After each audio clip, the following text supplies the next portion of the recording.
The Knights Templar were believed to have been wiped out in the 14th century, chased down, betrayed, and wiped from the pages of history. But now, that story's starting to fall apart. Across Europe, bizarre relics, long-lost documents, and mysterious structures are coming to light, and they hint at something else entirely. A version where the Templars never disappeared. They simply slipped into the shadows. And what's been uncovered lately might just be the most unsettling find yet. The Larmenius Charter. Back in 1804, a mysterious document came to light, the Larmenius Charter, allegedly penned in 1324. It boldly claimed the Knights Templar were never truly dissolved, they just went off the grid. The charter, written in coded Latin, outlined a secret succession of Grand Masters that stretched well into the 1800s. It even spoke of concealed symbols and underground gatherings held in secret. Most folks dismissed it outright, but historian Fred Crow noticed something odd. The Latin used was strangely off. The ink seemed to span different time periods, and some signatures weren't names at all, just marks, likely from people who didn't even know how to write. But instead of screaming fake, these clues hinted at authenticity. There was this one guy, Jean-Marc, same name as the document's supposed author, who showed up in a 1340 record labeled "Of the Temple." And not just anywhere, he was tied to the rival Order of St. John. Could he have been the same Templar, keeping a low profile, hiding in plain sight? And here's something wild. In 1314, just a couple of years after the big Templar takedown, Pope Clement issued a decree cracking down on secret societies that had their own codes and outfits. Was that just coincidence, or was he responding to something still lurking in the shadows? If the Larmenius Charter is the real deal, then the Templars didn't vanish. They just slipped into the underground. And if that's true, maybe they never left at all.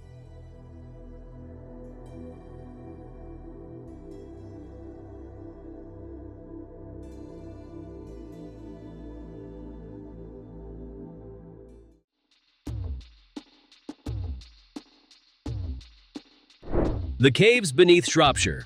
This is a madness. I wanted to come here for so long as well.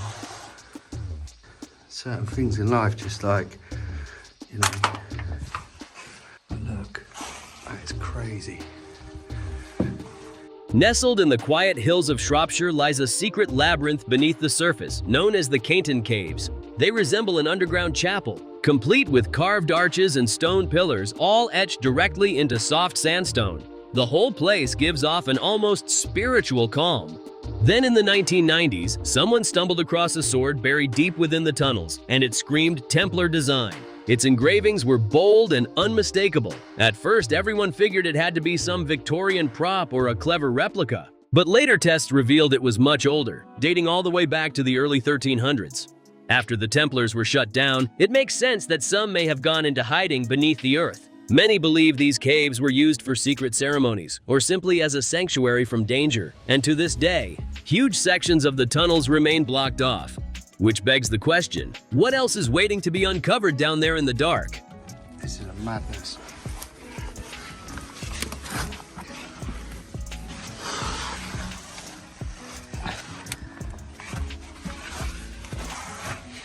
Wow. That's the tree there, that's the entrance. This is a madness.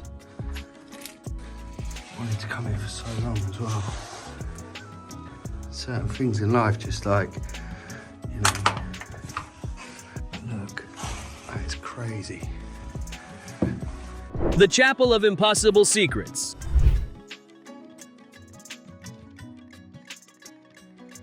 Tucked away in the misty hills of Scotland, carved from cold stone and shrouded in mystery, stands Rosslyn Chapel. Built in 1446 by a man named William Sinclair, this isn't your run-of-the-mill place of worship. Step inside and you'll be greeted by bizarre pig-faced carvings watching you from the shadows, angels casually jamming on bagpipes, and, most baffling of all, 213 stone cubes dangling along the arches etched with strange markings. Some believe they hide a musical composition, while others say they lead straight to a secret vault beneath the so-called apprentice pillar. And inside that vault, if the legends are true, it could be where the Knights Templar stashed their most sacred treasures, maybe even the Holy Grail itself. This apprentice pillar? Yeah, it's not just some decorative column, it's part of the mythos.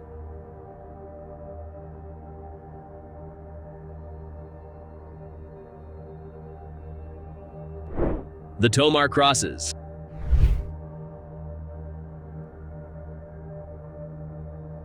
Down in Portugal, you'll find the Convent of Christ in Tomar, once a major Templar stronghold. Built in 1160, it later turned into a safe haven after the order officially crumbled.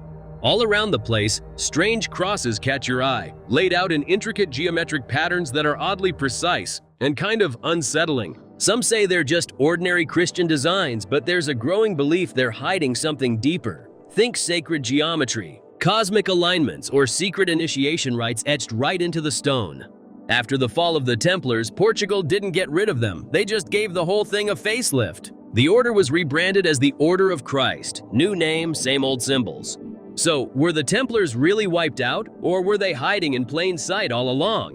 What do you think? Share your thoughts down below.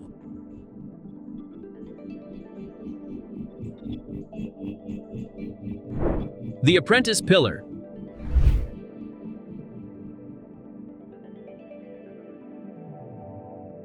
Step inside Rosslyn Chapel and your eyes can't help but land on this one spectacular column. Twisting skyward like a growing vine, it's known as the Apprentice Pillar. The tale goes that a young apprentice sculpted it entirely on his own, guided by a vision he saw in a dream. But when the head stonemason returned and witnessed the masterpiece, his envy got the better of him, and he struck the boy down. Yeah, it's a tragic tale, but it hits deep. It's a story soaked in ideas like hidden wisdom, divine creativity, and the dangerous price of genius. Some even think it's a symbolic nod to what ultimately happened to the Templars themselves.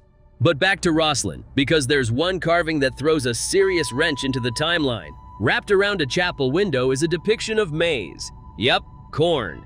A crop that only grew in the Americas. But here's the twist. This place was finished nearly half a century before Columbus even set foot on a ship. That's where the real conspiracy takes root. Did the Templars reach the New World before anyone else? Some scholars believe that Prince Henry Sinclair, yep, an ancestor of William Sinclair, may have voyaged west back in 1398. And it's not just corn people are talking about. Some say they see carvings of aloe and even cacti. Botanists are waving it off as pure coincidence. But for those chasing this theory, it smells like a cover-up. So Rosslyn isn't just an old church. It's like a carved stone archive of lost history. Whether you view it as a hidden code, a secret stash of ancient traditions, or a musical riddle locked in stone, one thing's for sure, something big was going on here. And believe me, the Templar secrets don't stop here.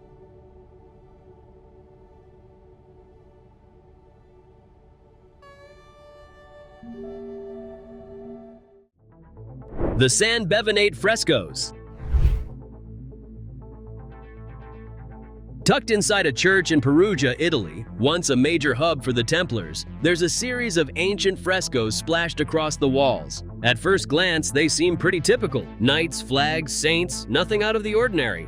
But take a closer look, and things start to get strange. Some scenes show ritualistic behavior, knights forming circles, making unusual hand signs, and using symbols you won't find in any official Christian doctrine. Historians are still scratching their heads trying to figure out what they're actually looking at. Are these depictions of secret Templar rites? Vows that were never meant to be public? Or stories that were hidden on purpose? One fresco shows a knight holding what looks like a flaming heart, a recurring symbol found in Templar artwork throughout Europe. Another painting displays a mysterious object draped in cloth, shaped eerily like the Ark of the Covenant. Could these be coded messages, religious allegory, or maybe they're pointing to some forbidden truth, hiding right there in plain sight?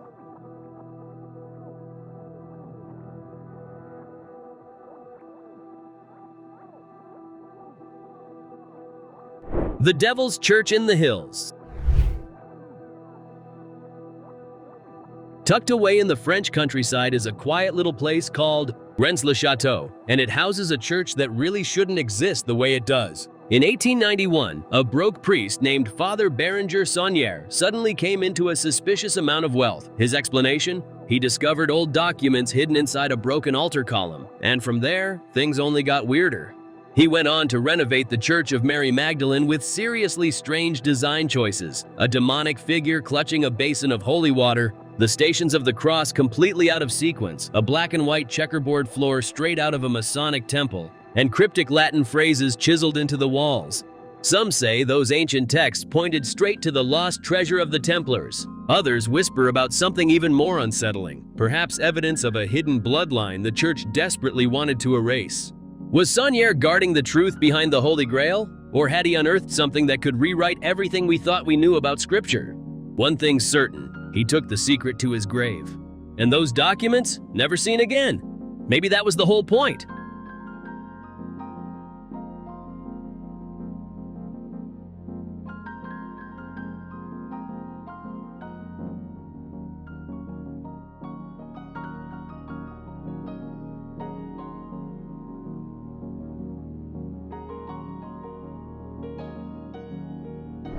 The Shannon Parchment.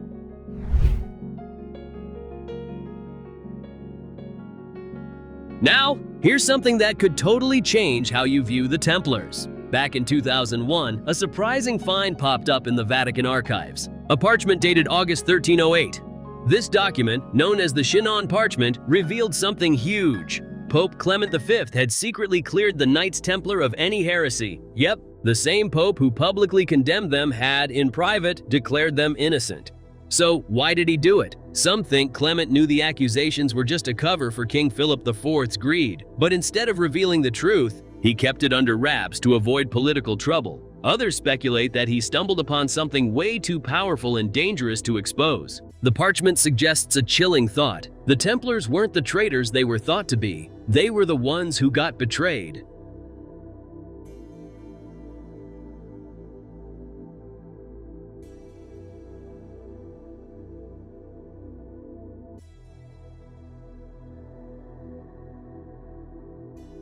Artifacts might not lie, but they don't always give us the whole picture either. From cryptic stone engravings to faded murals, secret passageways to disappearing ships, the Knights Templar left behind more than just myths. These pieces aren't just echoes of a lost brotherhood, they're clues from a story someone didn't want completed. Maybe that's because the story isn't finished yet. So what's your take? Were the Templars just medieval warriors? Or were they part of something much older and still alive in the shadows? Drop your theories in the comments. Don't forget to like, subscribe, and stick around because next time, we're diving even deeper into the secrets history tried to bury.